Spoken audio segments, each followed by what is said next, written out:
For our last number, I'd like to ask your help. Would the people in the cheaper seats clap your hands?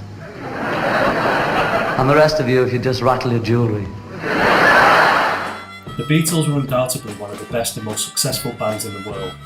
Formed in Liverpool in 1960, the band consisted of 4 members. Paul McCartney, that boy isn't good for you. George Harrison, Hold your hand. If it's wrong, you try and understand.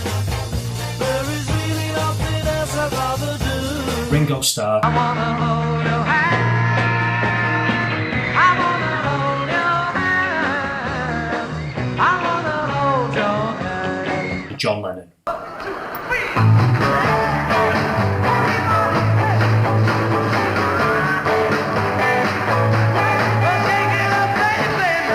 This documentary will explore the life of the Fab Four, specifically the childhood of Lennon and McCartney, including where they grew up, inspirations for some of their biggest hits, and how these 4 lads from Liverpool became widely regarded as one of the most influential bands of all time. John Winston Lennon was born in Liverpool in 1940 and had a hard childhood. John had a bit of a different upbringing. He was born to his mum Julia Stanley, but his dad was working on the ships all the time, and his dad kind of went AWOL. His mum realised that she couldn't cope with bringing up a son on her own, so it was decided amongst the whole family that his Aunt Mimi was going to give him his upbringing. So he went to live with his Aunt Mimi from around the age of 4. Lennon lived at 251 Menlove Avenue, or more commonly known as Mendix, for nearly 17 years. It's a fine example of a 1950 semi-detached house popular in this area of Liverpool. The house and its surrounding areas, especially the nearby Strawberry Field, was where John grew up and spent the vast majority of his childhood under the very watchful eye of his Aunt Mimi.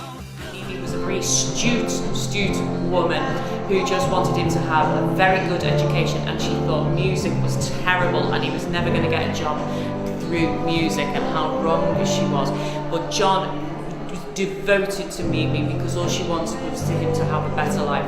And he often went, even when the Beatles became very, very popular, he often went back to Mendips. He was very, very fond of Aunt Mimi. And once he became very, very famous, he actually moved Mimi out from Mendips because she was getting so many fans sitting on the lawn.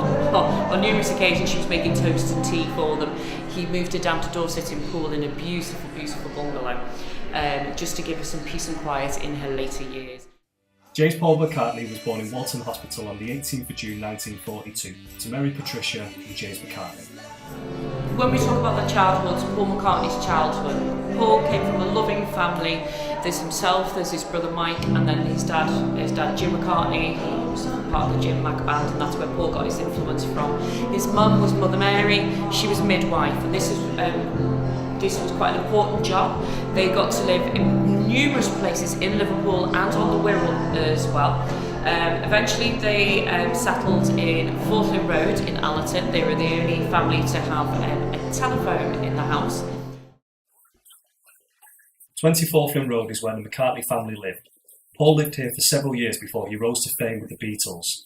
The house, along with Mendips, is owned by the National Trust and is labelled as the birthplace of the Beatles. I Saw Her Standing There and One After 909 were among the songs written at Forthlin Road. The boys would write here because Lennon's Aunt Mimi frowned upon guitar playing in the house, whereas the McCartneys had always been a musical family. Paul lost his mum quite young. He was only around 15 when he lost his mum. It was a really sad time for him. This is where the song Let It Be comes from, where Mother Mary talks to me, speaking words of wisdom, let it be. Paul went on, he carried on, he threw himself into his music. He followed in his dad's footsteps. His first instrument was a trumpet, obviously with his dad loving jazz and into that kind of music. Then Paul realised that he couldn't sing if he had a trumpet in his mouth, so then he started to play the guitar, and this is where he went from there. The 6th of July 1957 was a pivotal day for the history of modern music. It was the day that John Lennon and Paul McCartney met for the first time.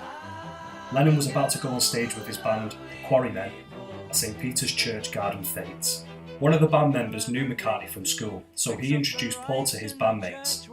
Lennon was 16 and McCartney was 15 at the time.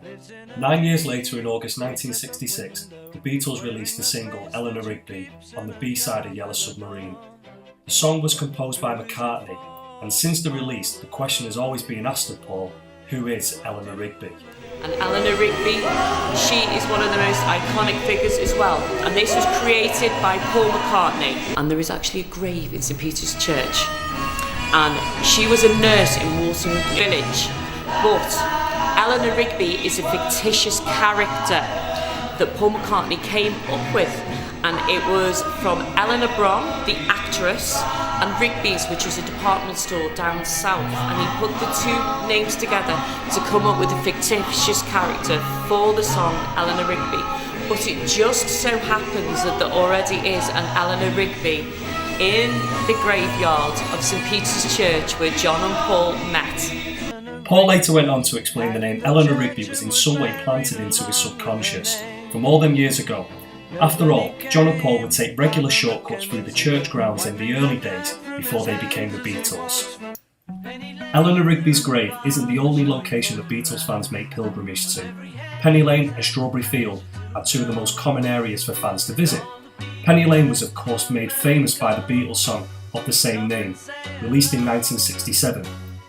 Lennon and McCartney used to meet at Penny Lane to catch the bus into town.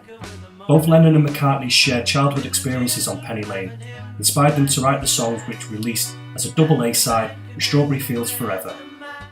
Strawberry Fields Forever is one of the most famous songs the Beatles ever recorded. Strawberry Field is in Liverpool, close to where Lennon grew up at 251 Menlove Avenue. Strawberry Field was a Salvation Army children's home for the city's most vulnerable children. Lennon would often scale the walls of Strawberry Field to play with the children in the Salvation Army home. Lennon's Aunt Mimi told him that if he continued to do this, they would hang him. Thus, the line in the song, Nothing to get hung about. Strawberry fields forever. For John, Strawberry Field was a place of peace and refuge away from his troubled childhood. One of his childhood treats from Aunt Mimi was the garden party that took place in the grounds of Strawberry Field each summer. As soon as they could hear the Salvation Army band singing, John would jump up and down shouting, "Mimi, come on, we're going to be late." Okay, so Penny Lane and Strawberry Field are two iconic places here in Liverpool.